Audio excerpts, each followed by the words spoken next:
So welcome. This is a presentation that is hosted by the Center for Autism and Related Disabilities at Florida Atlantic University and the PEPSA Project, the Partnership for Effective Programs for Students with Autism.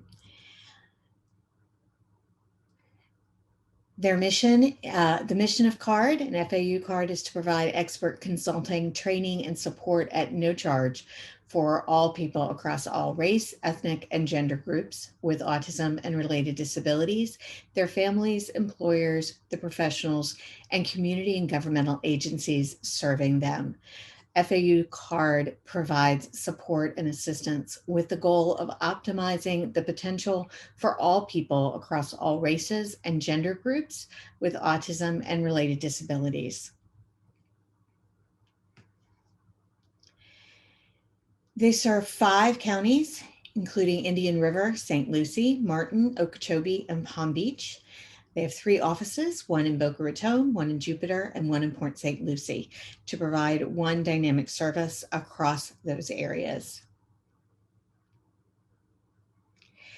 Services that they offer at no charge include family and school consultations, trainings and workshops, public education, referrals and resources, adults hangouts, groups, and much more.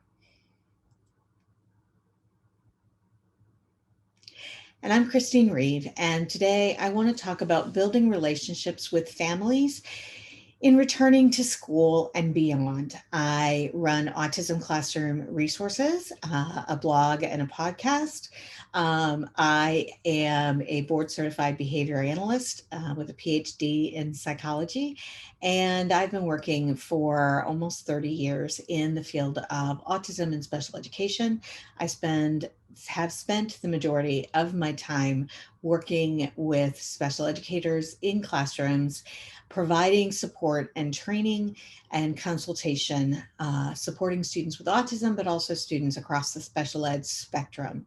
And so what I'm going to talk about today is how do we help our students make this transition back to the school year, which I think is going to be a little different than the school years that we've seen in the past. It certainly has been a long, hard road in our last couple years as we are approaching the 2021-2022 school year. I can't believe it's actually that far along in the world. But it's been a pretty difficult last couple of years. And I think we're certainly approaching normalcy, I hope. But as we approach this year, I think there's still a few things that we want to think about. And the first thing I really want to put out there is that I still believe it is very important that educators continue to set as a priority taking care of themselves. I posted this on social media somewhere in the middle of the second semester of the last school year, because I think for a long time when I've heard the word self-care, I've always kind of thought, oh, get a manicure, take care of yourself. It's always been kind of a word that people have used, and it just kind of meant, oh, go have a nice spa day. And that's what people kind of meant before this year. I think we now know that self-care is a lot more than that, and it's a lot more important than that. Self-care really is about setting priorities, and it is about making yourself a priority. And I hope that one of the things that we have learned in the last year is that as educators, we have to set ourselves as a priority. I put this up on social media, and I got a lot of different responses. One of them was, but I can't make myself a priority. My students need me too much. And my response was, if you don't make yourself a priority, you're not going to be able to be there for your students. I think this year has really pushed all of us to the edge. I think it's pushed our families to the edge as well. I think that we really need to make sure that we are making ourselves a priority, that we are taking time for ourselves. And that doesn't mean that you aren't there for your students. It means that you're taking care of yourself so you can be there for your families and your students. So I think that as we head into this year, I think we need to continue to be aware of that and continue to make that a priority moving forward. Because otherwise we're just going to continue to have our educators burn out, And I think that's not something that our field can afford. So as the year begins, I think there's some things that we really need to focus on, and they're going to be the focus of what I'm going to talk about across this presentation. And so the first is that we really want to make sure that we are building relationships with our families. That's going to be an overriding thread that's going to run through the entire course of what I'm going to talk about today. Because building the relationships with our families has always been the bedrock on which we have built everything we do with our students. It has to be the bedrock on which we build everything we do with our students, because we're with them for a short period of time, whether it's 1 year or a few years. Our families are with them for their lifetime. And so our relationships with the families is what allows our teaching to carry on. And so that is going to allow us to build our education. And so we'll talk a little bit about that. We have the transition back into the building. For some of our students, this is going to be building back. It may be the first time they're coming into the building. As we first get to know them, this may be their first return into the building. Some of our kids have been in the building all year. Some of them are coming in for the first time. So for some families, they may have a reluctance or a hesitancy about coming back into the building. So I'm going to talk a little bit about how we can work with them to make that happen. And 3, I think we have to think about how do we, I think we're going to have some of our families wanting to help support generalization. Certainly in the last year with distance learning, many of our families have seen a side of their children that maybe they haven't seen before. They've seen maybe a side of their learning that they haven't seen before. They've seen them do things for teachers that they have not seen them do, things that they wouldn't do at home. Maybe their teachers have seen them do things for families that they haven't done at school. We know that our students have difficulty generalizing across environments. I think both sides have seen that more starkly across this last year. So we will have some families who want to talk about ways that can help them support the generalization of learning from school to home and really see that need more. So I want to talk about some ways that we can help those families and start those conversations about how they may be able to do that at home. So the overriding element of all of that is going to be building trust.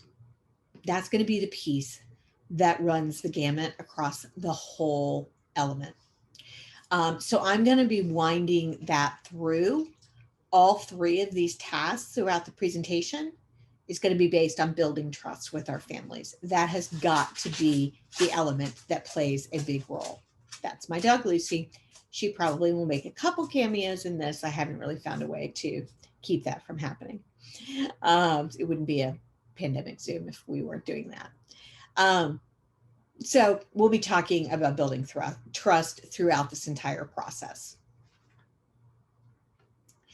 Now, none of these characteristics are going to happen overnight. There are prerequisites that we have to think about to building trust. We have to build positive relationships with our families. We have to build mutual respect. We have to have compassion for them, and our families need to build compassion for us because our jobs are not easy either. And we have to support them. Sometimes these relationships have been damaged. Sometimes those have been damaged from things that have nothing to do with you as an educator. They may have been damaged by previous relationships with the school, previous relationships by other parts of the school or other places. Sometimes they're damaged before they ever even have contact with the school system. But throughout all these processes, as we work with the families and the students, These are elements that we really have to strive to foster. We really have to work at building these positive relationships, the respect with them. And we have to have respect for them so that they will have respect for us. It has to be mutual. We have to respect their role in this process as well. So it's important that we recognize that trust is critical to collaboration. Special education, in particular, any kind of education, is built on collaboration. Parents and teachers are collaborating in general ed across the board. But collaboration is particularly important in special education because our students have special needs, because they need all of us working together. And trust is critical to collaboration. Qualitative research actually indicates that trust is a facilitator to collaboration because it enables the participants to communicate clearly, even on topics that might be considered sensitive. And so there is a level of vulnerability in that trust that we both have to be willing to put forward. And that is a big ask. And it takes time, and it takes commitment, and it takes being willing to put that forward on both parties. So I think we need to recognize that. We need to recognize that families have to be vulnerable, and teachers and educators have to be vulnerable. And that's hard to do. I think it's particularly hard to do when we're already feeling a little strained. So just keep that in mind as we go through this, that we have to kind of put it out there. As the professionals, I think we have to take some of those first steps. So we'll talk a little bit about that as we go on as well. Now, I think that we can do this because I think the fundamental element that we need to keep at the center, and you're going to hear me say this multiple times, is that children are the priority. I don't believe that there's anyone who went into special education without thinking that children are the priority. I think that's why we all do what we do. I think that's why we all focus on what we focus on. Change is the reality.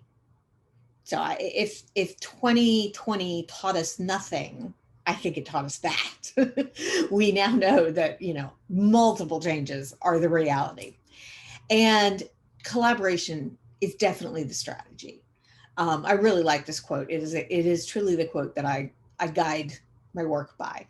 And I use it as my guide because I realized one time when I had a supervisor when I worked at Nova Southeastern who gave me an evaluation. And one of the things that she said as my feedback was, Chris always keeps the child at the center of the discussion. She always keeps the child at the center of everything she does. And I realized that was the biggest compliment that someone could pay me. And that was when I realized that was really the fundamental thing we need to do. So as long as we keep the child at the center, that is what we need to do. So just keep that in mind as we go through all the different things we're going to talk about today. So let's talk about returning to school. That's the first thing. We have to get back to school. That's where we're at right now. We're trying to figure out how to do that. And we're all excited, as teachers at least. I think we're pretty excited at the idea that maybe we could get back to normal. So everyone, though, is moving at a slightly different pace back to normal, right? Different factors are playing into everybody's lives in terms of returning to normal. Some people are comfortable with going back. Some people are rocketing back. Some people are walking a little bit more slowly back. And so I think it's important that we recognize that not all of our families are going to be moving back with the same speed of normalcy as everyone else. Some are already back. Some have already been back to the classroom. Some have not. So I think that is important. Some students were already in school all of last year. Other families may be reluctant, and there could be a variety of reasons for this. Everybody is dealing with very different situations. And I think that that's important. So for all of these families, that means that we have to build the relationships with them individually and find out what they need from us and how we can help them. And it's going to be a different relationship, and it's going to be different for each family. So let's look at how we can do that. So our first step is going to be getting in touch with the family before school begins. So call them or use something like Zoom. Sometimes it's easier to have those hard conversations or those initial conversations face to face where you can see facial expressions. I'll give you some examples. Families have said, one of the things I've heard schools say is they don't think that virtual IEPs are necessarily going away. Many families have said that they really like virtual IEPs. Many schools have said they really like virtual IEPs. I will tell you, as an outside consultant, I would have loved to have Zoom IEPs, as opposed to, I often participated in IEPs from afar on the phone. Now, families have said in some instances, I don't want virtual IEPs. And those families are often families that didn't participate by video conference, but instead participated by phone. And so for those families, a lot of times it was because they were not seeing the other people. And I can relate to that because I found that incredibly difficult. Not being able to see them, being passed around on a phone when there's so many other people at the other end was really hard. Being able to see people on a Zoom is a whole different thing. I do much better in a video phone call than I do on a phone because I can see people's facial expressions. So if I have a choice, I will do that. So sometimes it's easier to do that than to have a phone call. So this is a time when you can talk about the expectations for their child. Talk about what they're thinking about their child returning to school. What are their concerns about coming back to school? So that's also an opportunity, if you don't know this family already, to talk about who they are as people. What do they want for their child? Everybody wants something different. Some people want their child to excel at academics. Some are asking that their child learn to do functional kinds of skills. Some are, looking for, more of I want them out in general ed. Some are wanting more structure. What worked for them last year? What didn't work for them last year? What do we want to keep? What are their concerns about coming into the new year? What are they concerned about? Are they concerned about coming back into the building? Are they not concerned about that? What do they need? What do they need in order to make this work? How are they and their student feeling about returning to school? Are they excited? Is their student excited? Are there behaviors or feelings that you as a teacher should watch for in their child? Are there signs of anxiety or frustration? Are they seeing behaviors at home that you need to be concerned about? But also spend some time talking about positive things about their child, because you don't want this to focus just on negatives. You don't want to get into a talk just about all the negatives that have been going on.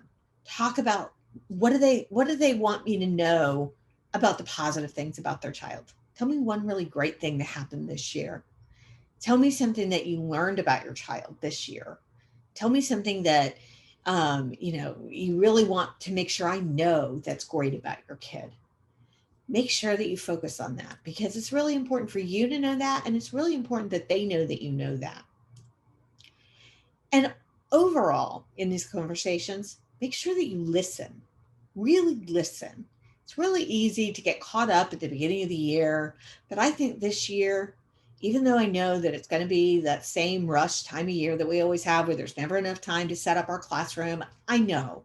Trust me, I've been the administrator who set up the beginning of the year classroom schedule, and I've been the related service provider trying to help people set up the classroom. I get it. I know there's never enough time. But I think this year we really need to make sure that we set aside the time to really listen, because I think there's going to be a lot more to say.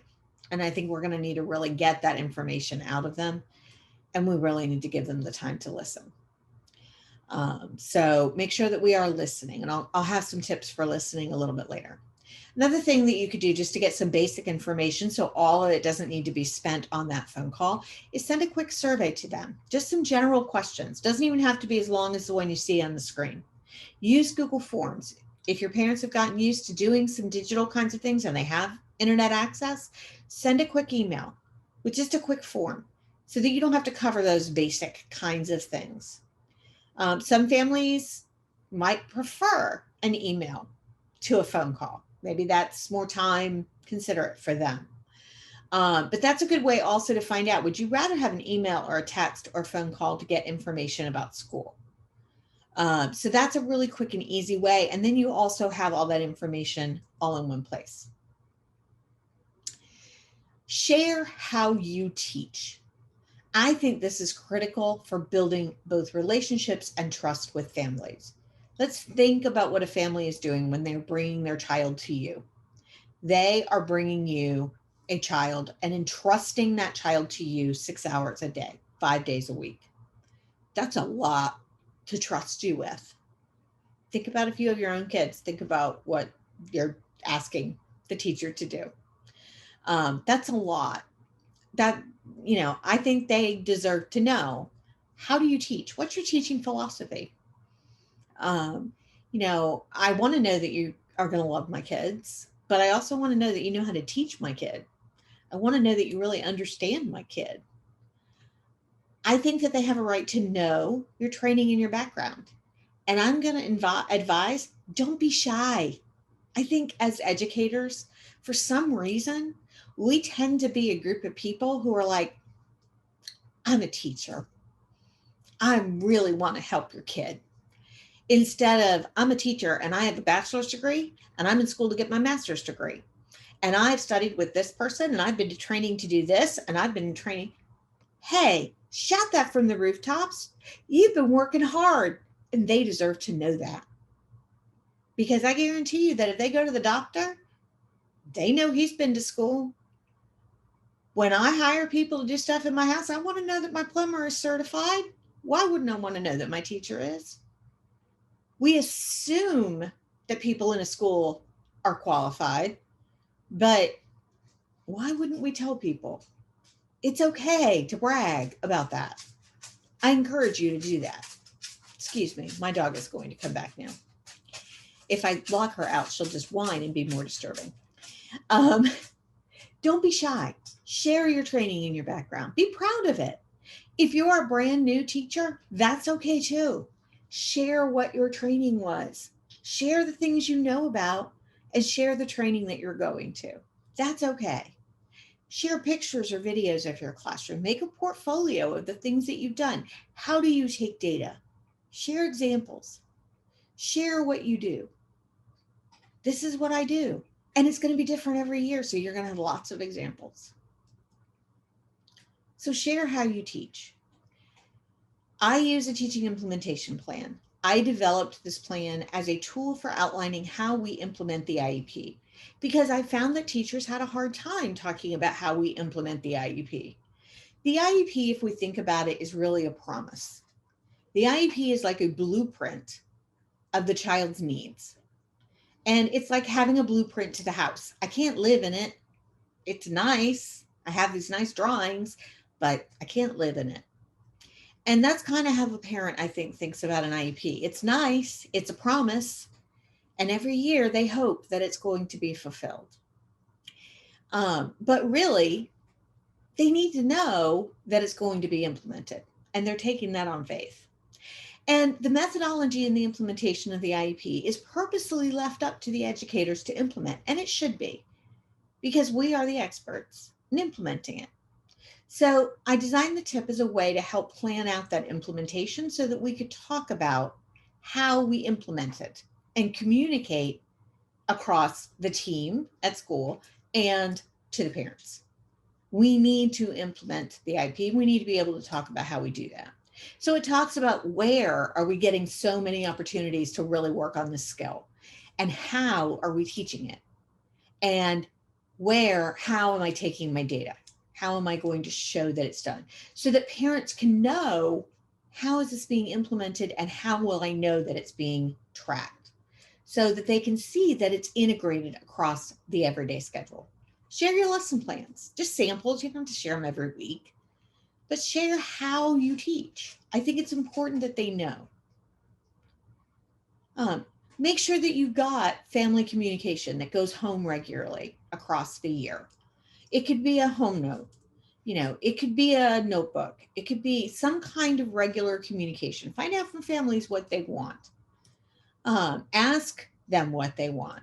You may be surprised. You may think that families want a whole notebook of notes written that you don't have time to write. That's why I like the home note where you check things off and then write comments. Um, you may find out that they don't want a note every day because they don't have time to read it. They'd rather have a weekly note that gives them information or an email. So ask them. You may be surprised at what they say. Make communication a two-way street. Have some way. I use the back of the home note for them to give me information so I know what the kid did this weekend so I can ask them questions and know the answers. And don't forget in that information to share positive information, because if you don't, it's just, I'm not going to want to read the home note as a parent because it's just bad news. So make sure that you're sharing positive information, not just when there's a problem. And ask. And one of the things I ran across recently that I thought was a really great idea was, don't ask how you ask this question makes a difference. Don't ask, do you have any questions? Because somehow in our society, or at least maybe it's just me, I have a tendency when somebody says, do you have any questions? I somehow think the socially appropriate response, and heaven forbid I should not respond socially appropriately, is to say, no, I'm good. And so for some reason, when we say, do you have any questions, that kind of leaves people blank, as opposed to saying, what questions do you have for me about my background or my teaching? That invites questions. That's a specific invitation for you to ask me questions. That assumes you have questions as opposed to dismissing the questions. So think about that. I actually saw it from a teacher who said, that's how I ask my kids if they have questions. I thought that was kind of a cool idea. So then we're going to continue again to build trust across our relationships. We're going to continue this process through the year and build our relationships with our families. As we get to know them, we're continuing to build that trust. And that's going to become even more important as we start to work with any families who are reluctant to return to the building. So as we start the year and we have families that don't want to return or are really concerned, obviously these families may have a variety of reasons. There are likely a number of families who don't want to return in the fall, or they aren't sure about returning. And from my discussions with teachers, most knew at least some parents on their caseload who felt this way. And these are going to be difficult discussions to have with families. They're going to require those relationships, that trust be built in order to help them adapt to the new normal. So as we do that, I think one of the biggest things that we want to think about is to avoid committing what I call assume-aside. We want to avoid making assumptions about what a family or a school is thinking or expecting. I often talk about this when I talk about IEPs, because I think that's where it happens most often. We tend to make assumptions about why people do things that they do. So for instance, families make assumptions that the reason that the teacher can't meet with me after school hours is because she won't make concessions to me. When in fact, is that the teacher's daycare starts fining her if she's not there at a specific time. And the family, they're committing a suicide. Similarly, the school makes, the assumption that the family won't meet after school hours, or the family won't meet at a certain time, or the family's late for a meeting because they don't prioritize their child's education, when in fact it's just that their car broke down and they couldn't get there on time. So we all do it. It's natural. So we want to make sure, particularly in this situation, that we are suspending our judgment as much as possible. We might assume that parents who don't send their kids back are just overly anxious. And then we might find out later on that they have a family member with an immune disorder who can't be vaccinated, and that family member lives with them. And that's the source of their concern. Or we might find out that it's the child who's actually concerned about coming to school and that the family is ready to send them back without reservation, but the child is scared. So it's really important that we don't just assume that we know what's going on. It's important that we ask and communicate with them about that. All of us can point to a time in our lives when we made an assumption about someone's actions and then found out that we were wrong and probably felt pretty bad about it. Maybe we assumed they did something that we got upset with them about, only to find out it wasn't their fault. Or maybe we assumed that they thought something about us and we responded with that in mind, and then we found out that we were wrong. We don't have time in our relationships with these families to have that happen. So we can't make these types of assumptions and have it get in the way this year. So recognize that everyone is coming from a different place and everyone has different perspectives, and that's okay. Everyone is seeing things through different glasses this year.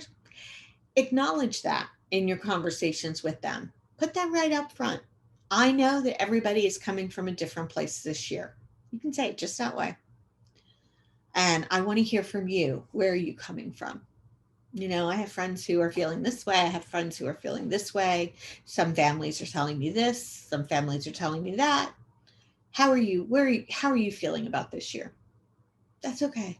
Any way is okay. So share that with them. Let them know that that's okay.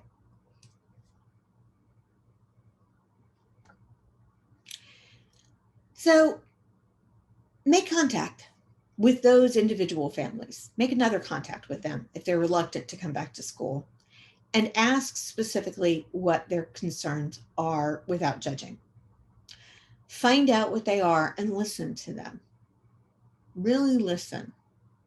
Once you know what their concerns are, once you've asked and you've gotten that, had those conversations, you've gotten that information, then you can start putting together some strategies specifically to those concerns.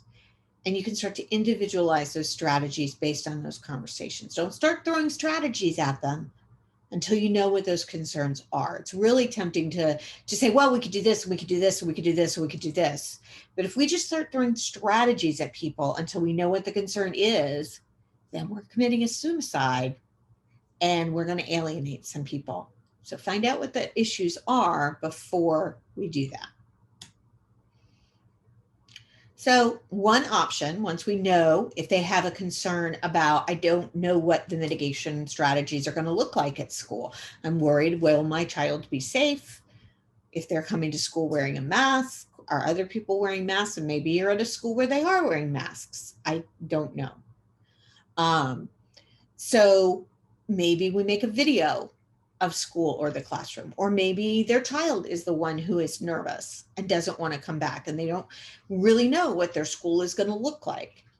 So maybe we make a video of their classroom, or maybe we make a video of them of walking into school. Let's walk into school and show them what it's going to look like, because maybe they're not comfortable coming into school to find out for themselves the way they normally would. So maybe that's a way to solve that problem.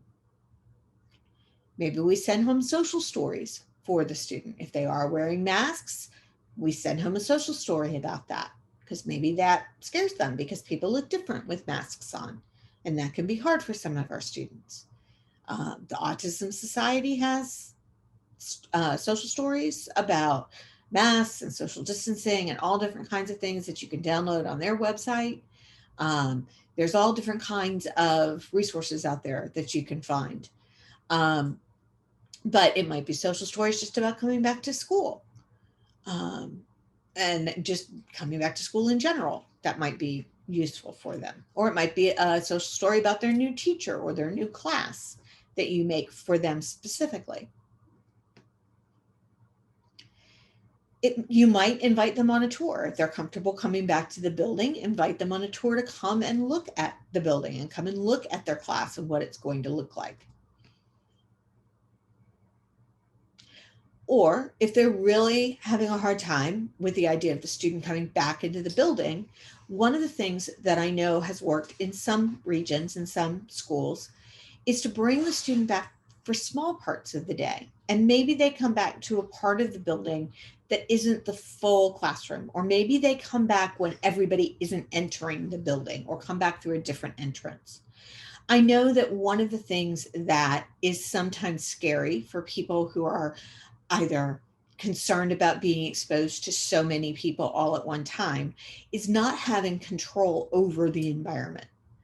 The issue is not being in, maybe the classroom, but maybe being out in the hall with everybody where I don't know how close people will be to me. But I'm okay if I can be in my classroom and I know people will be distanced. Or maybe it's coming in through the entrance with everybody else. So when they were doing testing, I talked to a lot of teachers where kids had to come back into the building. And so they found that when their parents were bringing them back into the building and they were coming into a room where they were the only one there, they were entering at a time when it wasn't, when everybody else was coming in. They were coming into a part of the building where the other kids weren't, and they were getting comfortable being around the adults. And by doing that, slowly they were getting just more comfortable about being at school. And I think that is certainly something I have felt over time myself, who has been pretty reluctant and hesitant about going back to normal. As I've done it more, it becomes more comfortable. I'm more likely to go to some place where I know what to expect than to go to a place where I don't know what to expect. So to me, if I was going back to a place where I wasn't sure if everybody was just going to be running around like crazy in the middle of a high school hallway, that would be harder for me than if I was maybe coming in after everybody had already gone to their classes and the hallways were empty. So maybe think about bringing them in at a different time schedule at first and letting them get used to it.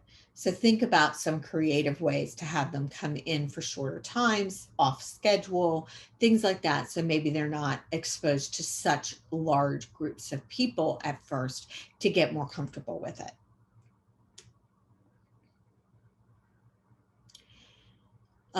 So recognize, obviously, that this is going to take some time. So it's not going to happen overnight. It is going to be something that is going to have to happen a little at a time. It's not something that is going to, boom, yeah, now we're back. So for these families that are reluctant, it's going to be a process. You're going to have to talk to them, set up programs, set up, times for kids to come visit, set up times for them to slowly ease back in. And so, keep that in your planning, and keep that in mind as we move forward. Also, I want to put this out there that you need to know that you need to be able to ask for help if it's needed.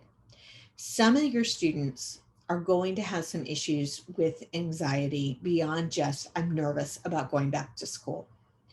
We know that individuals with autism have a higher rate of anxiety and depression as mental illness. We know that they are more likely to get that diagnosis. And my guess is that we are going to see a spike in that.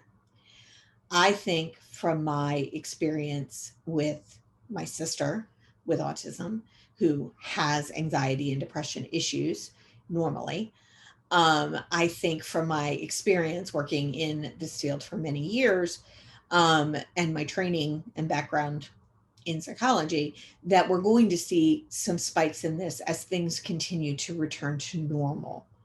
As we start to see things open up more, I think we're going to actually see this number rise. And I think it's important to recognize that, because I think we think that the anxiety push really was while things were closed, and now that things were open, it's better. But I think we're actually going to see the opposite. That's actually when we see some of that anxiety come out more. Especially because we had really controlled environments and now we're opening up again and things are uncertain. That's when that anxiety becomes bad. So I think it's really important that you recognize that we do have a number of individuals that would qualify for anxiety and depression disorders. And that is not something that you, if you are a teacher, would be expected to handle on your own. So you're going to need to know who to make referrals to for help in your system. There may be times that you need to make referrals outside of your school system.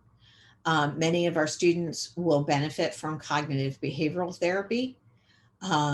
We know that that's an evidence-based practice for some of our individuals, level 1 individuals on the spectrum. Level 3 individuals on the spectrum. I always get that backwards. And some of our students may need some actual desensitization training to transition back to school. Some of them may actually be school phobic by the time we get back to class. So if you're finding that you're not able to help and it's the child that is really anxious about returning, I think it's really critical that you consider that there may be other things going on here and that you ask for help. So I don't want you to think that this is all falling on you as a teacher. This may be beyond your scope. This may not be an educational situation alone. And I think it's important that you recognize that and find help for you and for the student. And that there needs to be help out there. There needs to be a way to find that. So investigate that now so you know where those referrals go to. I think that's really, really important. So again, we're laying the groundwork for difficult discussions by building trust. These are not easy discussions to have with families because you're asking them to do something that's out of their comfort zone. You know, it would be really easy for them to say, no, thanks, we'll stay home. And that may or may not be what's in the best interest of their child. And they may or may not know that that's not in the best interest of their child. Now, then we may have kids that really will excel in distance learning. We will have some students that was actually a good placement for them, but for a lot of our students, it's not. And so this is some difficult discussions that we're having about what is a good placement and what makes sense in terms of returning for the year. And that's about building trust. So when we think about building trust, as we're working with these families, all of our families, I think one of the things that helps us to build trust is to be reliable. And one of the things that we have to think about to be reliable is to do what we say that we will do. Now, it's important. It's not only okay, I really should change this slide. It's not only okay to set expectations, it's important to set expectations. It's important to say to parents, I will take phone calls up until this time. I will return phone calls within this amount of time. I will answer questions up until this amount of time. It is perfectly okay and important. Remember, I told you to put your oxygen mask on first, or I didn't, but I showed you an oxygen mask and I was hoping you get that point. It's important to put your oxygen mask on first. That's what I was trying to tell you about self-care. Part of that is setting boundaries.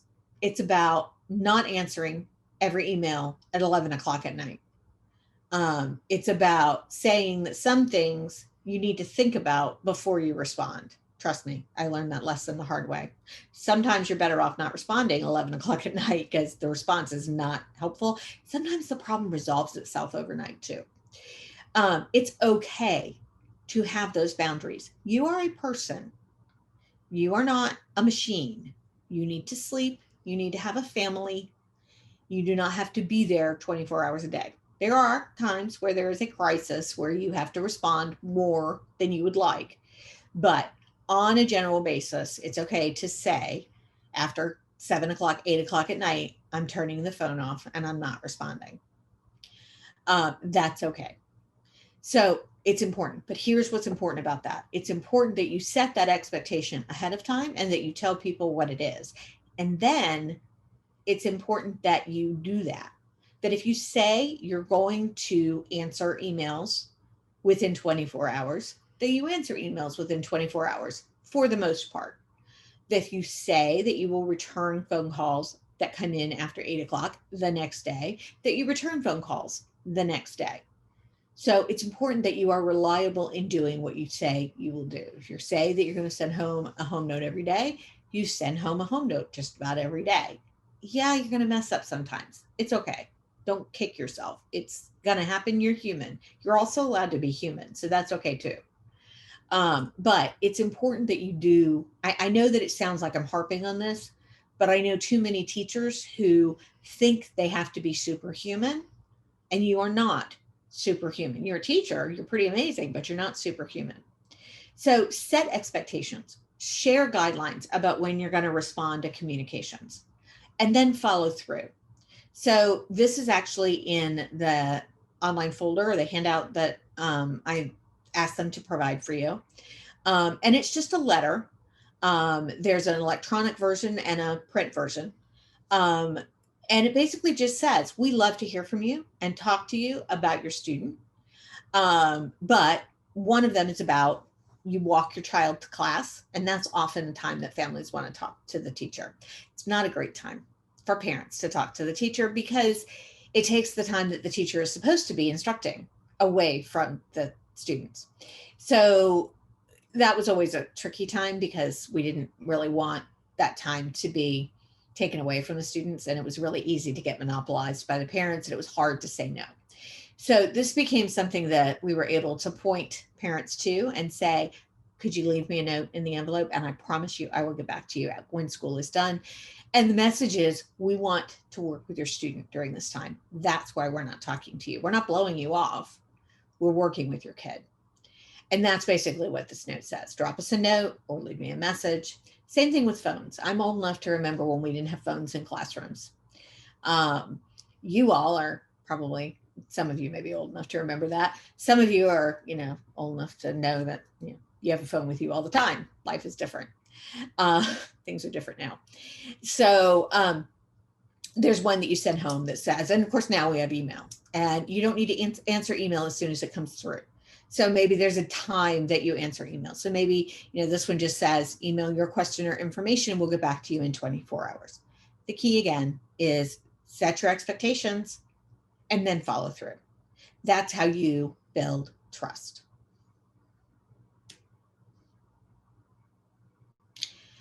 Listen and reflect effectively. So these are just listening and reflecting is a way of making sure that you are hearing someone and that you are hearing them correctly. Because it's amazing how many times people say something, but it isn't really what they meant. So when you reflect, you're saying, what I heard you say was, and then telling them what you heard. And that gives them the opportunity to say, no, that's not what I was saying at all. It sounds like you're saying that. And they can say, yeah, that is what I'm saying. Sometimes I will say, I can see you are, and they'll be like, I'm not angry. Oh, because I'm thinking to myself, you're looking pretty angry. Let me paraphrase to make sure that I heard you correctly. Now, what this also requires is that you don't do what we call stalking the conversation, which basically means I'm listening to everything you say and trying to decide what I'm going to respond with. Instead, you have to actually listen to what they say because you're going to summarize it after one of these phrases. Let me recap to make sure that I'm clear. So you're parroting back what they're saying, but you're rephrasing it so that you're really processing it. So you really are listening. You really are taking in what they're saying, and you're making sure that you've got it right. Because again, you will be amazed how many times you'll do this and they'll say, yeah, that's not really what I meant. Because sometimes it's hard to communicate these kinds of things. And you want to make sure you're talking about the same things. It's important. And again, we want to make sure that we avoid committing a suicide because it's a suicide. Don't make assumptions. Don't judge. The more we judge, committing a suicide will kill your trust. Families will not trust you if you judge them. Friends will not trust you if you judge them. And most of the time, as long as you're keeping the child at the center of the conversation, again, that's your key. Keep the kid at the center of what you're talking about. Even if you have different perspectives. I said in many, many IEP meetings, more than I care to count in my almost 30 years. I never get to go to the fun IEP meetings, the easy IEP meetings. I always go to the hard IEP meetings. And I will tell you that I've sat in quite a few where the parents in the school are disagreeing. And I've also sat in many where the parents and the school are disagreeing, but we're not at each other's throats. We're just disagreeing. We disagree about what we think the child needs. We're both keeping the child at the center. We just don't agree about what they need. And I had a special ed director who put it very well to me when she said, due process is just when two parties are saying, we both think this is what's important for the child. We just don't think those are the same things. And we need a third party to make that decision. It's not combative. It's not horrible. It's just different. And we need somebody else to help us figure that out. And when you look at it through those eyes, boy, is it a lot easier to handle. So keep the child at the center and make sure that's your focus whenever you're having those conversations. And again, recognize that you're having those different perspectives, because some of these families are looking at things from a different perspective. Some families are thinking, they want to find out how they can generalize their skills. So I'm going to talk about that in just a minute, but I have to stop right now and read you the cues, the code. So I have to read the code for CEUs now because it's the 50-minute mark. Thank you for participating in this webinar. To obtain a certificate of completion, you must fill out the form at the certificate of completion link provided on the email for this training. Please write down this code as it will be required to receive the certificate. Thank you for participating in this webinar. To obtain a certificate of completion, you must fill out the form at the certificate of completion link provided on the email for this training. Please write down this code as it will be required to receive the certificate. SIJ 072021. The code is SIJ 072021. And we now return to our regular scheduled programming. And I have to put a timer back on to make sure that I know how much time I have left.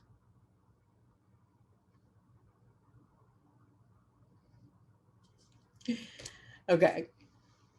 So next up, let's talk about those parents who have a different perspective. I've talked about the families that are reluctant to come back to school. Let's talk about those families whose perspective is that in the last year of doing distance learning, they got a look at how their children were working for the teacher, but not for them, who could do skills at school, but not at home. I really should have put this in the presentation. I have a meme that I put up that said, for every student that I've ever met, and for every student with autism, there is at least one skill that they will do for a teacher that they will not do for their mother. And there's probably at least one skill that they will do for their mother that they will not do for their teacher. I've had students that we have literally hidden their parents in school so that they could see their child do things that they kept swearing they did not see. I have had parents who did not believe us about things that their child did. I've had good friends of mine who have children with autism who didn't believe me when I told them that their child could do something they'd never seen. I have had teachers who didn't believe parents when the parents said, my child can do this. I had a mom who, when I was running a program, said, my child can write her name. Why do you keep working on this skill? You keep telling me my child can't write her name. She writes her name fine. And luckily I didn't say, well, no, she doesn't, because she doesn't do it at school. Instead, I said, come to the classroom and show me how she does this, because we're not seeing this. And so we brought mom into school and said, show us how this works. And mom said, "Oh, I see the problem. She uses a green pen at home." And sure enough, if you gave the kid a green pen, she could write her name. But with any other writing utensil, she couldn't do it. She could only do it in green pen. And sure enough, if we gave her a green pen, she could do it at school. We'd never given her a green pen. So that's helpful information to know. Glad she came in my office and told me that. Then we could work on that. So, that's an issue.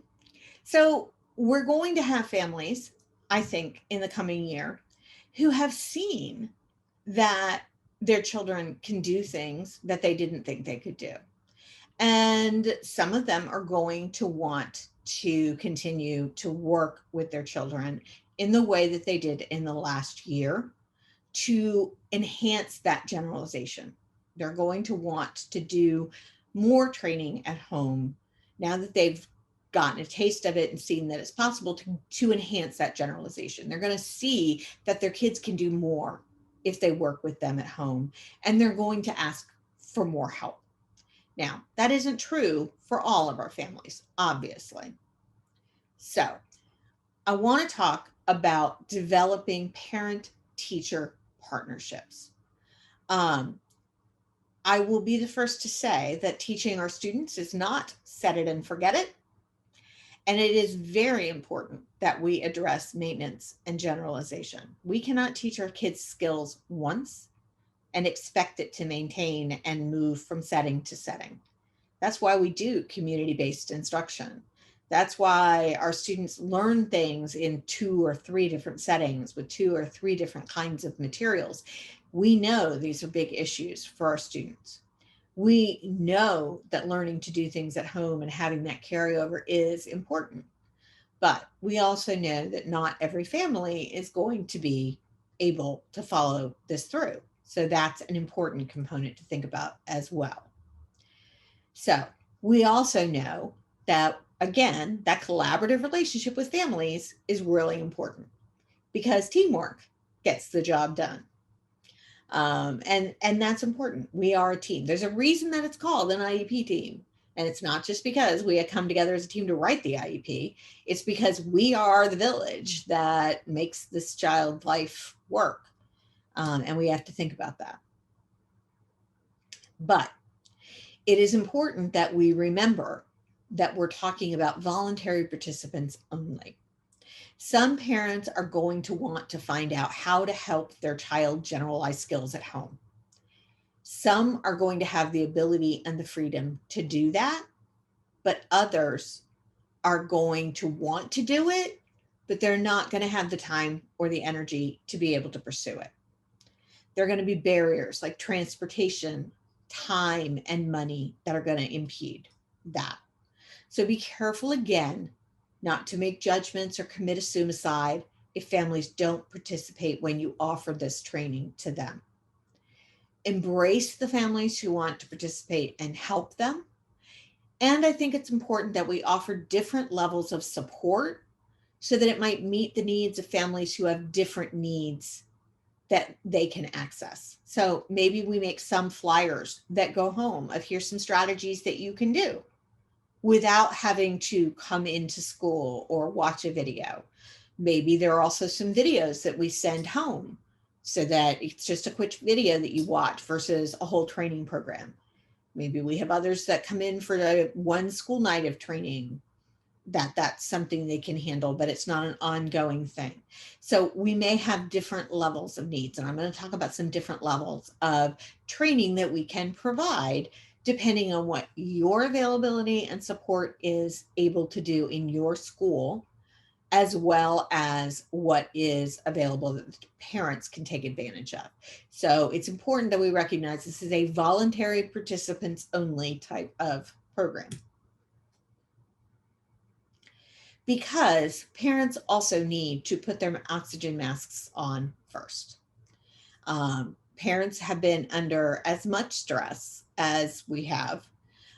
Families, moms have quit their jobs, parents have lost their jobs, parents are now going back to jobs. There's just a lot going on. And so, it's a shift. It's a shift. And so it's going to be, some of them may start out saying, hey, I got all this time, I want to do this, but now I'm back at my job and I can't. So that's going to be an issue. So we need to recognize that parents also need to put their oxygen mask on first. They need to have time for self-care, and we need to support that, because it is not an easy job being a parent of a student on the spectrum. It's not an easy job being a parent, period, much less a parent of a special needs child. So keep that in mind. So starting out, I'm going to come back to the slide and talk more about it when I get into the nitty gritty. But in general, don't start out with all the hard stuff. We're always going to start out with easy things, because otherwise it's overwhelming. We always start out with just simple kinds of things. We start small, because if we start too big, it's overwhelming. We're going to start with strategies that can be successful, because we want families to be successful. It's the same thing I do when I do consulting. When I go into a teacher's classroom, I don't start with the hardest thing they can do. I start with one of the easiest things they can do, because I want them to be successful. I want the student to be successful, because that's what gets us on a roll and moving in the right direction.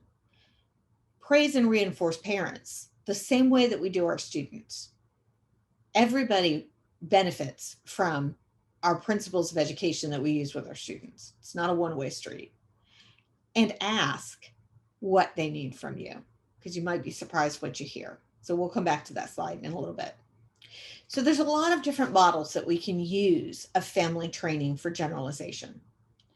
And I'm going to talk about each of these in more depth, but they range from big, do a formal lecture, parent night kind of thing, all the way to an individual skills training, mentoring process. And there's a lot of steps in between, and you may do a combination. You may have some that you do with some parents, some that you do with others. There are going to be some that are going to lend themselves to your situation, and some that don't. So I'll talk about each of them in more detail. So let's talk for a minute about event, or what I'll call lecture training. This is kind of like where we do, a back to school, well, not a back to school night. This is where we do a parent night, where we bring in a guest lecturer.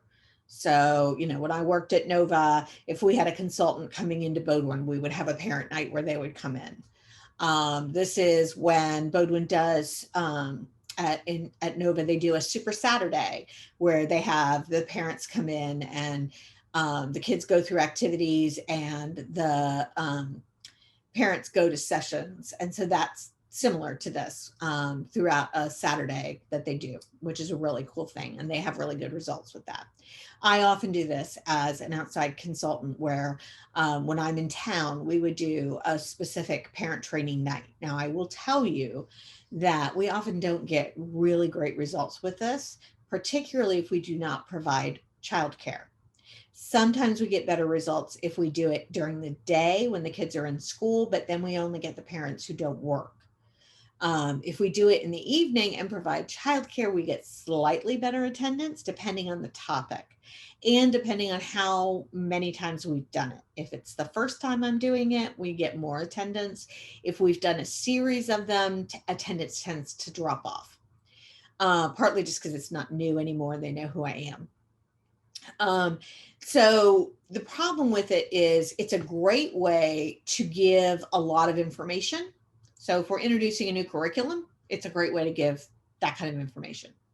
If we're giving information about IEPs and what an IEP is, that might be a good way to deliver general information.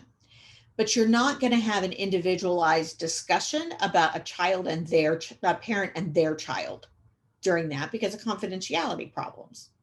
So there you're going to have issues. So you're not going to have individualized training during this type of thing. So it's kind of a train and spray kind of thing. It's a spray and pray kind of thing. We're going to give you information. We're going to hope that it takes. It probably isn't going to do anything that's going to turn around how they interact with their child or allow them to teach things to their child at home. So it's not that kind of training. It's not really going to make a difference for generalization. It might spark some conversations that they have with the teacher. Maybe it sets the stage. So maybe it's what you start with and then move on to a different kind of training, but it's not necessarily going to be individualized enough to make a difference for that child. But it's a good way to deliver initial information. So it's got some pros and cons to it, but not necessarily the final product of what you want to do.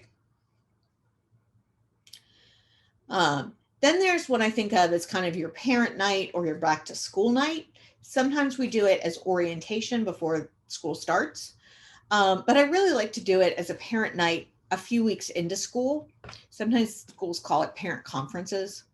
You can do it in a lot of different ways. It can be individualized or it can be generic where all the parents come in. Now, it's complicated if you are in a situation where kids are also included a lot of the time, because I know then parents often go to the general ed class for this time and they don't come to your class as much. So that becomes an issue. But I like this, especially if parents are coming in more one at a time, because you can use this as a training time. It can be kind of a cool time to walk them through your classroom and show them the strategies that you're using with their child. It's a really nice time. If you've got more than one parent, you're limited about what you can do individually. It would be more generic. If you have one parent or they come in individually, so let's say they go to their general ed class and then they come in and maybe they come in one at a time, that can be useful. You could use your parent conference time this way if they make parent conference appointments to do more individualized kinds of things. It's a really nice time to say, hey, this is our classroom schedule, and this is how Deontay is using it. So he takes this visual off and he takes it over here to a check-in schedule. And so he takes the, you can see that he's got this picture. And so we're going to the library. So he goes and he finds the picture that says library and he checks in there and he stays there. And then when it's time to go to the next activity, he takes the next one off and he goes to calendar time and he walks and he finds that matching picture, checks in at calendar time and stays there. And so this helps him know what his day is going to look like. And he has a picture for every activity. So he's doing really well with this.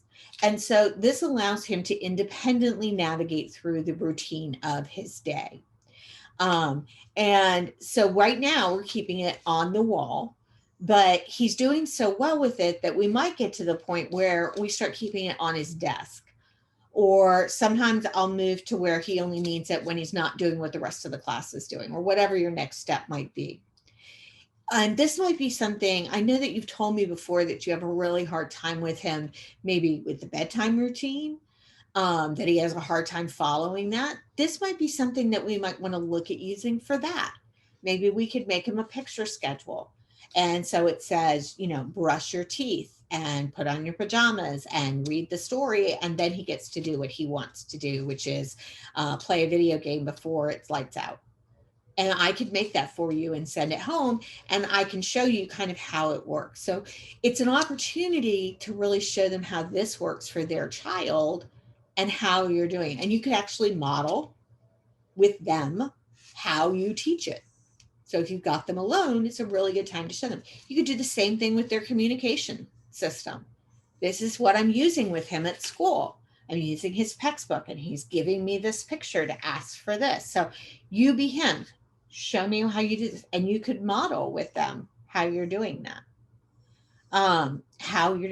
Would that be something that would be useful for him to use at home? Because I could make pictures for you for things he eats or asks for at home that he would like to ask for at home. And I could send it home to you. And then, we could talk about what would work. That becomes a jumping off point for some of those conversations. Now, again, voluntary participants. So gauge their interest of whether or not they think they can do it. This is a good way to gauge their interest. If this is something that they say, I'd really like to try that, that may be an opening of that discussion. If they say, I don't think I can handle that, that's okay. Or if they say, I'd like to try it, and then you never hear about it again, then probably you sent the visuals home and nothing became of it. And that's okay too. I know it's frustrating, but it's okay. Now, if you're doing it generically, you're talking about what the schedule is and how it works and blah, blah, which also is useful. And then you might say, I could work individually with you on this. If you're interested, just let me know. And then you might set up another time for another session of something. And I'll talk about that in a minute.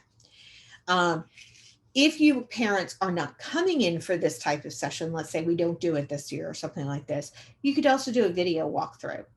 So you could walk through Deontay's schedule with mom and send it home. Walk through Deontay's communication system and send it home. Just take a quick video and send it home on Seesaw or something like that. I like Seesaw because it's a secure sending system, not the Seesaw classroom platform, the Seesaw portfolio system. You're limited, so you have to erase the videos regularly, but you can do it without having to pay for it, or at least you could about a year ago when I tried it last time. And then ask them what visuals you want them to make. So it doesn't have to be a horribly time-consuming process to show them some simple strategies they can use at home. You could use a behavioral system too. You know, this is how I'm using his token system and this is what I'm doing. So this is something that you're doing supposedly anyway. Let's make it functional. And it's a really concrete way to show them what is working in the classroom.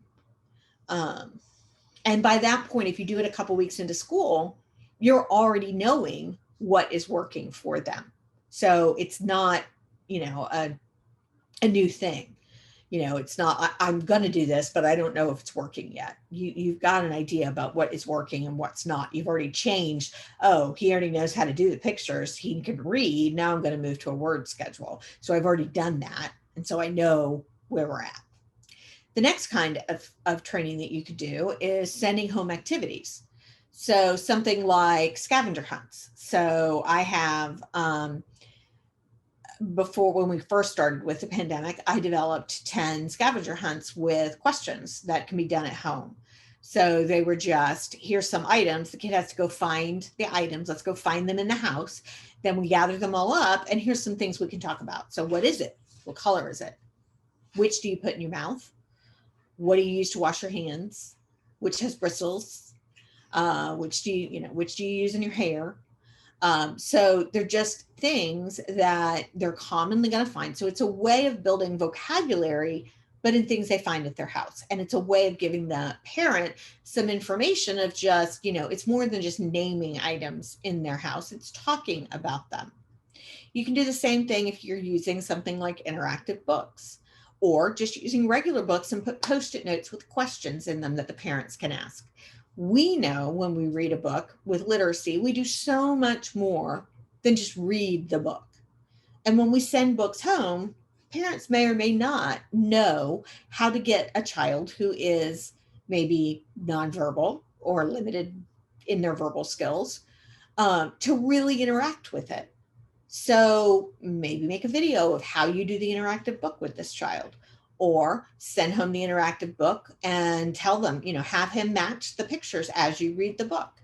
That gives them a way to interact with the book with the child. And then just have them send it back. So kind of, you know, send it home as a homework packet to do over the weekend. Or send home a regular book and put Post-it notes in it that have questions they can ask. So it's not just read the book, but ask the questions, or put symbols in the book that the child can do, because so you can actually just adapt a regular book that way. So give them pointers and tips about how to get more instruction out of simple activities. Send them a list of common daily life activities that you want them to do and have them check them off. Have them set the table this weekend. Have them, you know, build a Lego tower this weekend. Have them go on a scavenger hunt outside for these items with his brother. And then have them check that off on their home note and send it back to you. That's his homework this weekend. Those are all ways that the family can engage with learning and generalizing skills that you might be working on at school to build that language, and it doesn't involve a whole lot of you training the family. It's sending training home. Maybe you take a quick video of how you might do a scavenger hunt with them so that they can then see, and then the tool itself has tools to help them do that. You might send home take-home packets that they do, kind of like you would for summer, so that they can build those kinds of skills too. So again, not a whole lot of time on your part. This is an idea that, we've done make and takes for years as part of training. Teachers come in, we do a training, they make stuff, they take it back. We've done it with parents as well. But I really like this, and I think this was a strategy that I got from Lori Frost from the PECS program that I really loved. The idea that at the beginning of the year, have your parents who are interested in volunteering in your classroom come in and do a make and take, where one day after school, you just stay a little bit later and you say, come in and help me make some materials for my classroom, and we'll talk about the materials. The great thing about this is that A, it gets materials made for your classroom with some extra hands, also helpful. But B, it gives you a chance to talk about those materials. So you make the schedules, and just like that back to school night, you can talk about, what are these? How do you use them? How does it work? Why are they important? So you get to do a mini training on what a schedule is. Same thing with communication. You can talk about PECS. Why is it important? How do we do it? All those kinds of things. How does it work? I can model it for you as you're cutting out, and you're not doing a formal training where they're sitting in front of you and you're speaking to them. They're actually holding the materials and manipulating them and sitting side by side, just like our kids, when we teach social skills, do much better when they're engaged side by side doing an activity and then they have a conversation. The same is true with everybody else. People are much more attentive when they're doing a shared activity. So this gives them something to do. And at the end, because it's the beginning of the year and you need more materials, they're doing something for you by making these materials and sharing them with you, leaving them. They're leaving them with you. It's a make and leave. I actually have that backwards. Then, I do have that backwards. Sorry, that slide is wrong. Later in the year, they are doing a make and take. So later in the year, when you've got a handle on what kind of schedule their kid needs, and you know what kind of communication system their kid needs, they come in a little bit later and you say, I know that your kid is now using a word schedule, so we're going to make him a word schedule. Here's all the material. I know that your kid is now using a PECS book with a sentence strip, so that's what we're going to make for him. And they make the materials for their kids and they take them. I'm sorry, the slide is backwards.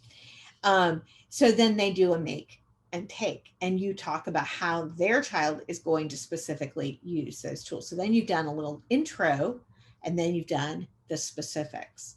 And again, you can model it for them, or you could even send home a little video of how you use it with their kid so they can even see their student doing it in the classroom. So you've got those ways to do some modeling for them as well. And so if you have families that are showing an interest in that, that's a really easy way to do it, and even to get some materials made for you. So I really kind of like that tool. Another is just to send home videos of specific individual strategies. So this is one that I used not too long ago. Well, it was a long time ago now, because you know how the pandemic kind of felt like we had a year or 2 years, and it's been like 5 years. That's been like 50 minutes. It was before then. It was actually about a year before the pandemic began. It was a mom who really didn't want independent work. And she felt like it was rote work. It was like, why are we doing this? This is a waste of time. Why is my kid having to do this? But we were looking at it and going, this was a student who had no independent skills in high school. She could not do a single thing on her own. And we're like, this is critical for her to get this. And so we started taking videos of her doing this and building her independent work. And as we did that, we started saying, look, now she can do this. Now let's look at what she could do at home. And so mom started using the same strategy at home because she'd watched us do it in the video at school. So she started having her do some folding laundry at home using the same structure, and started being able to see her do things she'd never done at home before, and began to see how it could really help her. And just sending those quick videos home of her doing it was really, really helpful. This is not her in this video. This is actually me doing it with my sister, who is a teacher, but who, and it's a kind of a good video. It doesn't have sound. You're not going to hear it. I just really wanted it for background. And my sister won't let me do anything except put her hands in it. So again, doesn't have to be super fancy. Doesn't have to be, their face. Don't have to worry about getting other people in the video. Just take their hands. That's all they need. It's actually to demonstrate a strategy. So if you've got a student who's benefiting from a specific strategy and you just want to show the parents how to use the strategy, send the video home. There's also a number of places that you can get that kind of video online. So, and I've got in your handout a whole a set of links that you can find on YouTube and various websites that you can use for some of that background information to give you that stuff. Oh, now it's going to start over because I clicked it. So now let's talk about individual training, which obviously is going to be much more intensive. It's going to require some more, support and more time. And it's really not going to be for everybody, because everybody's not going to be able to handle it. And you may or may not have the support to be able to do it. But it's important that we will have some families that this may be something that we need to do. If we are embarking on individual training with a family, we're saying that we're going to do some individual parent training to work on generalization. We may have some students that we write this into their IEP. We have an obligation to train some type of training for parents as part of IDEA. Doesn't have to be this kind, but we may have some students for whom generalization is such an issue that this is something we consider. If that's the case, I highly recommend that we start by identifying roles. Just like when I talk about distance learning, I say we need to identify the educator's role and the caregiver's role. Same is true when we talk about training. The educator's role is to have expertise in the educational strategies and methods, but we need to recognize that the caregiver's role is that they have expertise in the child and the home situation, and we need to respect that. They know this kid better than we do. They live with them. And they know that their experience and their interactions and relationship with them is very different. I have a sister, an older sister with autism. Nobody would have known that she had autism at the time. She's in her 60s now, and she graduated from high school, so she would not have fallen under the autism umbrella. She got everywhere she did because my mom was trained as a teacher, and my mom pushed. My dad pushed and pushed and pushed. I will also tell you that because she got as far as she did because they did that. But I will also tell you that it was a huge sacrifice of my mother's relationship with her, because she pushed and she pushed and she pushed. They were like oil and water by the time my sister was an adult. It's hard. And so you need to recognize that there are times that there is a trade-off there that is difficult, and families are going to know that, and you're going to need to respect it. So the educator is going to collaborate with the caregiver to choose the tasks and goals that are important to them, as the caregiver is going to collaborate with the educator about that. The educator is going to demonstrate and train the caregiver in the implementation, and the caregiver is going to receive direction, feedback, and support, and give feedback and support as well. Your job as the educator and the trainer in this is to support the family, to introduce new concepts and review them, but to recognize in supporting the family that children behave differently for family members than they do for educators. I will tell you that my sister at 67 years old will do things for people, other people, any other people, people she does not know, better than she will do for her sisters. She just will. She will do what they tell her. They will she with things that she will not do for us. Sometimes she will do things for me that she won't do for her other sister. It sometimes it just feels like a coin toss. Um, so it's really important to recognize that. Sometimes students object to schoolwork at home. I had a student that I had to write 5 social stories, average, above average IQ, graduating from high school, was going to fail high school because he would not do his homework, because homework was schoolwork and it did not belong at home. And he was not going to do it. And it just, that was the literal thinking that we had to work through. So recognize that that is sometimes a blockage you have to deal with as well. So sometimes we need to send social stories home and letting them know that things are going to change, just like we did for distance learning. Sometimes we need to send visuals home. You know, we need to let them know. We need to give the parents the tools that we use to work with the students. So if you know that you're using visuals with the student, for heaven's sakes, don't not send that home to the family. Make sure that you got the visuals that the family needs in order to be successful with the student. So if you're using visuals, send the visuals home to the family. So work with mom, work with dad. Doesn't have to be fancy, just has to be, you know, it could be Post-it notes. It could be, doesn't have to be, you know, specific. Suggest what this activity schedule for home might look like. Keep the parent as much as you can to a specific small time frame. They are going to be, having made many, many home visits in my career, I have many, many enthusiastic families that start out and they're like, I'm going to make a schedule for the whole day.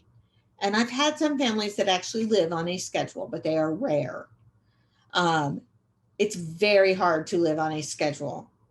Okay. It's one thing to live on them in the classroom. Trying to run your life on them is a whole different matter. Try to start small. So one of the things I say is we're going to start small. You want to expand later on, that's fine. But I would rather have families start with a part of the day, start with a routine, start with a section of the day, and then you can expand. When that works, we'll add another routine. But let's not like try to do the whole day, because when they try to do the whole day, it doesn't work. It falls apart, and that's the end. It just falls apart and they don't pick it up anywhere. Whereas if they start small and it's successful, then they add something else and it can be successful. And then they add another small part and it can be successful. So it might be from 4 to 4:20, I have snack. I come home from school, I have a snack. Then I have math with mom. Then I get a video game break. Then I do homework with dad. And then I'm done. And that's okay. You know, let's just do that. We established that was the time of day we wanted to work on. Let's just do that. If that's successful, we'll worry about another part of the day. Don't try to tackle too much. Then define the goals for the training. You know, I talk about, when I talk about classrooms, I talk about creating a classroom vision and what we're trying to do. When I talk about distance learning, I talk about a student vision and what we want for the student. Let's make for this particular situation, let's just define the goals for the training. Outline what the family wants to gain. What is it that they want? Is it that they want the student to accomplish something?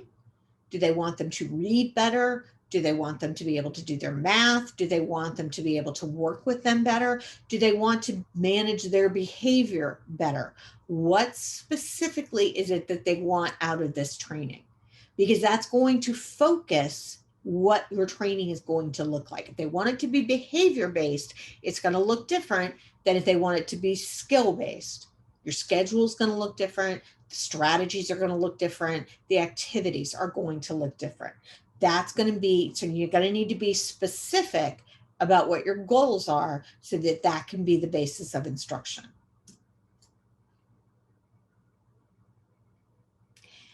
So how do you use the training goals? Well, focus on it. When you're giving feedback to the caregiver, make sure you're bringing it back to that goal. Remember We really wanted him to be independent when he was taking care of his stuff at home. But when we're prompting him all the time, we're not giving him that opportunity. So we really have to hold on to our hands and not help him. That's really hard. I know. But if we really want him to be independent, he's got to do it himself. So we got to wait. Waiting's really hard. So use those goals to help them remember to do that. Remember, we really wanted to try to prevent him getting into a meltdown. That means we've got to have that schedule set up before he comes home. So if those are our goals, we focus our feedback back on those goals. Review the goals periodically to make sure it still fits what they want. Is this still what we want to work on? Is this still an issue? Is this still what we want to focus on?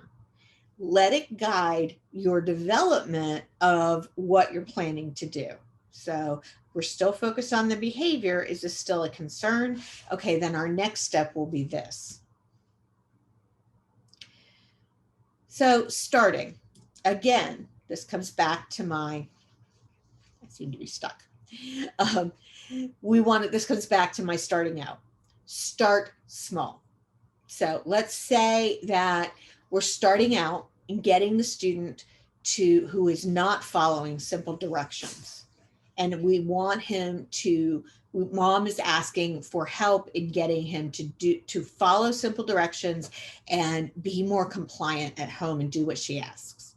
Okay, well, maybe he follows simple directions, but he won't, do his chores, or he won't do his homework. Okay, well, let's back up. And I know that mom's going to say, but he already follows my directions. He just doesn't do his homework. Okay, well, we're going to start small. We're going to start with, let's do some simple compliance and pull out a token board.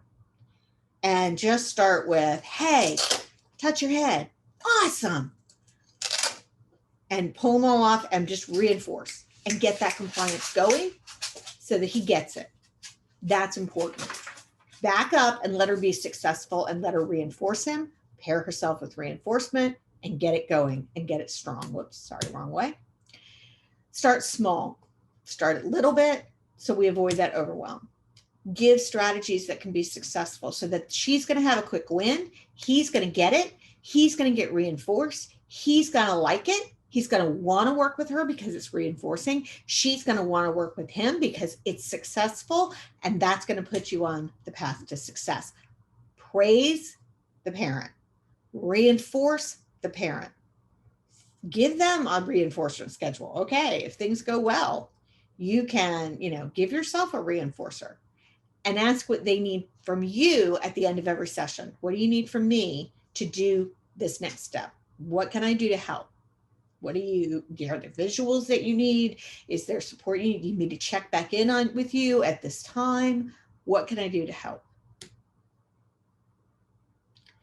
So if we think about the modality of the training, we can be creative. Maybe we have the parent come into the classroom. Now, depending on your situation, this may or may not work. It might be they come in during the kids being at recess, and you have them come in and pull the kid from recess and do some modeling and training then. Maybe that's not an option. Maybe they come after school. The parent comes in for a training session then. It may be that there's an online session between the parent and the staff. So maybe coming to school is not an option. So you do a Zoom session. It's not ideal because it's harder for you to model, in which case maybe you send home a video of you doing the strategy with the kid so they can watch that. And then you use Zoom to watch mom work with him or dad work with him. Or maybe you make a home visit. That depends on your situation, their situation. Some parents will want a home visit. Some won't want you to visit. Depends on what their boundaries are. You may be able to make a home visit. You may not be able to make a home visit. It depends. And then whatever the modality is, when we're really doing training with families, we're talking about a 4-stage approach for training that's based on behavioral skills training. And this is just a link to an article on what behavioral skills training is. But it's basically looking at instruction, modeling, practice, and feedback. So you're giving instruction and background. You're modeling the strategy, you're having them practice, and you're giving them feedback. Instruction is just giving background information, giving them, this is what the strategy is. It can be written instructions, it can be verbal instructions, it can be a background video, showing them what it is. It can be YouTube videos. I have 30 behavior videos in my resource library at library.autismclassroomresources.com. Behavior Frontiers, if you do a Google search for that, they have YouTube videos you can use. Vanderbilt evidence-based practices. I think I put that in the links in your document that's in your handout. If not, just Google that and you'll find it. Taxi is another one that I think is that I know is on those links. All of those have videos that you can use and send them the link and they can watch them for strategies. So those are really good background information. Then you're going to model. So you're going to show them what it looks like. Now you could use a live model where maybe they're coming into class and you're showing them. They watch you. You could also use an adult to adult model. So you do it with the parent or you do it with a para and demonstrate for them. You can also use a video model, and I really like video models a little bit better. They're quick, they're easy. You can make them really easily now on the iPhone. They don't have to be fancy. You don't need editing software, but you can edit out pieces that are bad or wrong. So when you screw up, you can take them out pretty easily. There are some online videos that you can use. I kind of like using the actual student if I can. The good thing about video models is that they can watch them anytime and they can watch them repeatedly. And that is what I really like about them. They also get to see them with their own child, which I really like the most, is that I really like that they get to see their own student. So it's not, well, of course it works with that kid. That kid didn't have any problems. It's like, oh, that's my kid. So if you can do it with their kid, I think it really helps.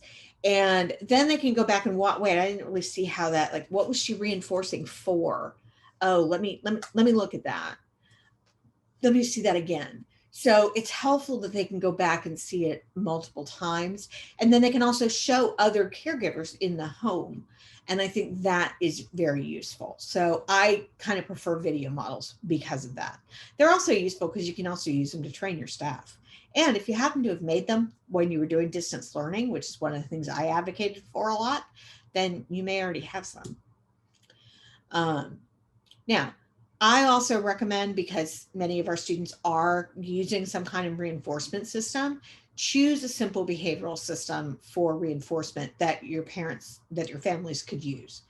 So if you're using, just like send home the visuals that you're using at school, send home the behavioral system that you're using for reinforcement. So if you're using a working for or a token system, send that home to the family.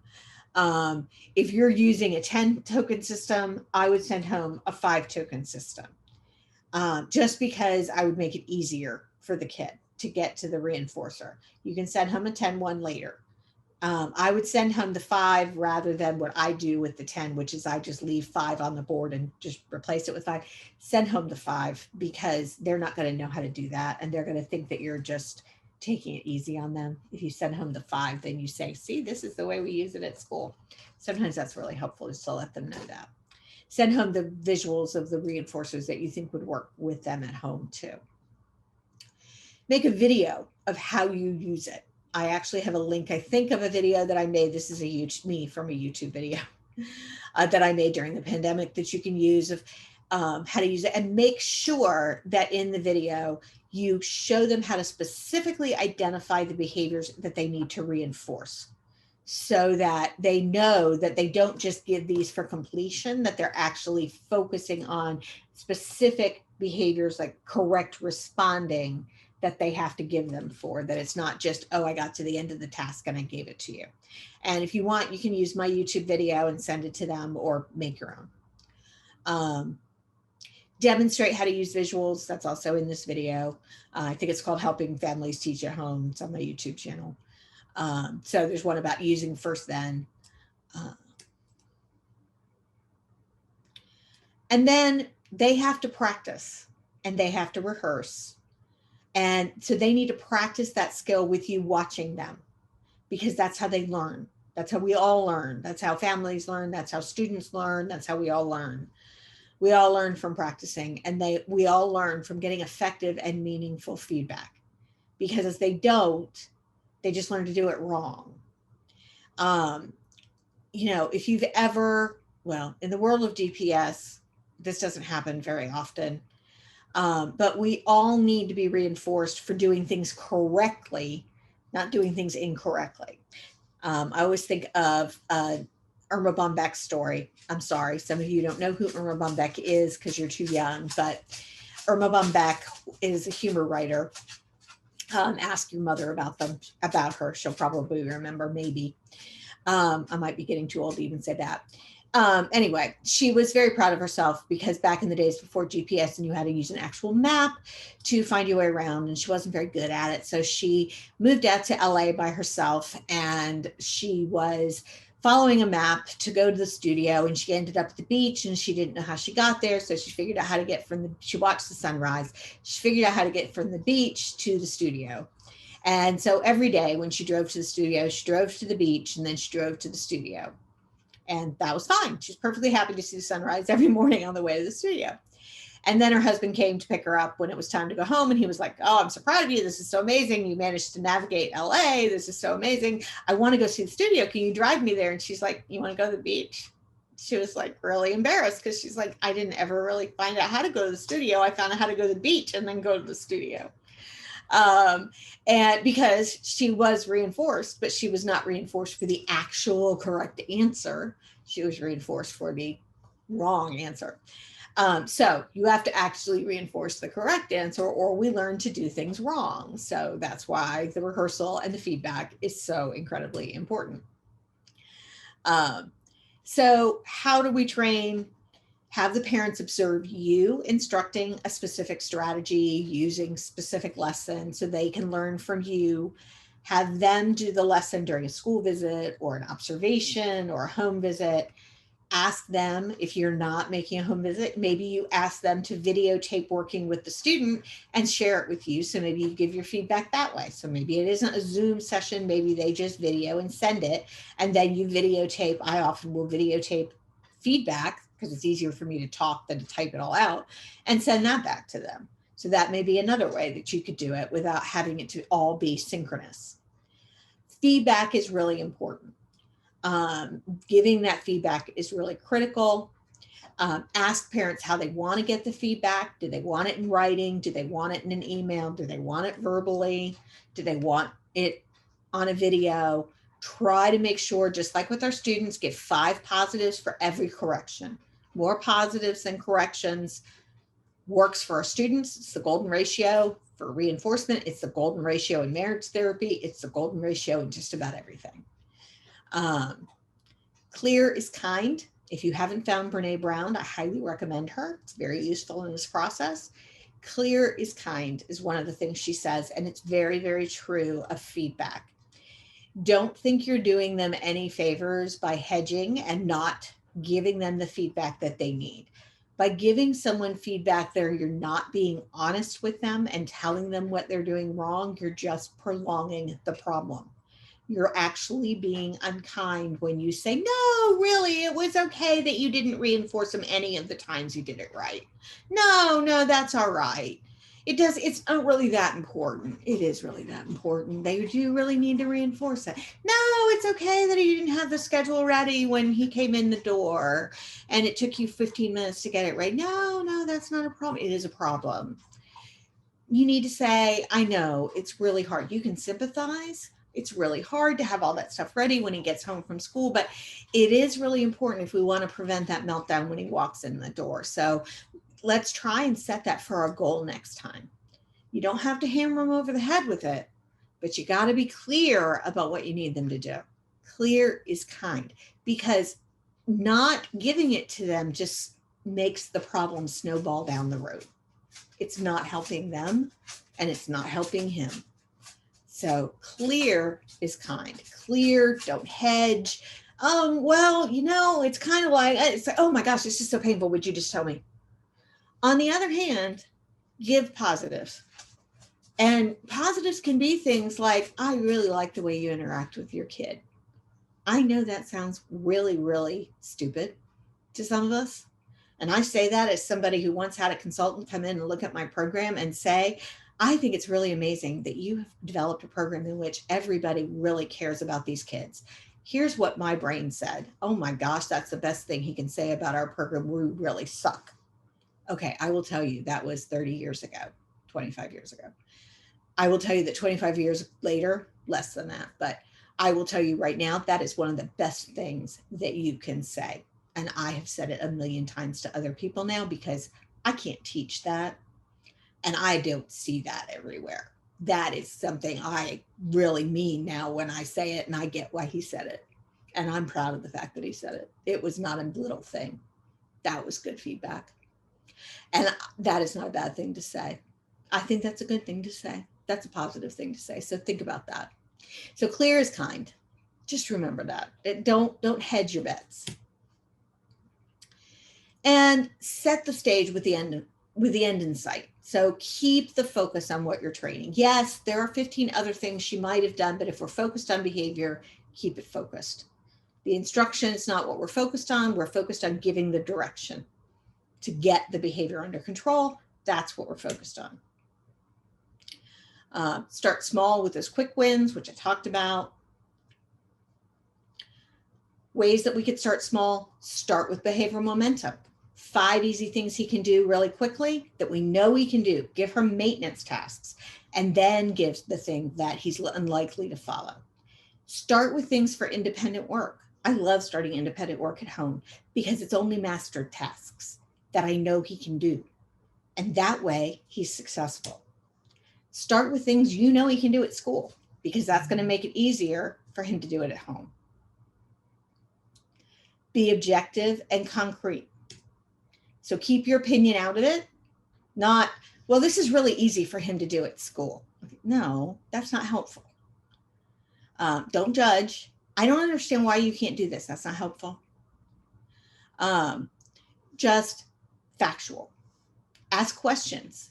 How do you think that went? How do you feel about that? Do you think that went well? I think that went really well. And don't just ask that when it went badly. How do you think that went? And mom may say, I think it went horribly. And I might say, I thought that went pretty well. That looked really good to me. Here's why. That gives you an opportunity to tell her it went a whole lot better than she thought it did. Not a whole lot better than it did. Individualize your feedback. I love this Tony Robbins quote. On newer relationships, give less corrective feedback. You're building your relationship, so tone it down. Lots more positives when you're just starting. It's easier to give corrective feedback later as you go. Validate feelings. So this is frustrated mom and validating Val. So mom is saying, I am so frustrated that we're still working on this easy task. I can't get Ben to do anything I ask him to do. So validating Val, the teacher says, I totally get it. I know how hard it can be to do schoolwork at home, especially when he does better in class. I can share some strategies that worked for me when I first started with him in class. And he didn't do it very well for me either. So validate what mom is saying. It's real. Let her know it's real. It's not her. And watch your tone and nonverbals. Avoid absolutes. I do a lot of be inclusive. I have that problem too. He does that for me too. It's really hard for us to have this go on. Align yourself with feedback. I do that all the time. One of the things I tell teachers all the time is stop talking, talk less, smile more, less talking. And I have to say, I do it too. I open my mouth and I talk and I don't mean to. And when you're giving feedback, lean back. Don't go forward. It's very easy to lean forward and then you're too intense. 10% of conflict is due to difference in opinion and 90% is due to the wrong tone of voice. Watch that tone. I have a friend who says, I heard that tone. I heard that sound in your voice. And I'm like, well, now I really got a sound in my voice because that doesn't make me feel any better. Solving problems, define the problem, brainstorm, pick a solution. Simple as that. It's so simple when you put it that way, isn't it? And finally, just keep this child at the center of it. Remember that children are the priority, change is the reality, and collaboration is the strategy. This has all my contact information. This is all in the handout. I know you guys are going to have a super, super year. I think it's going to be really great. I'm really excited.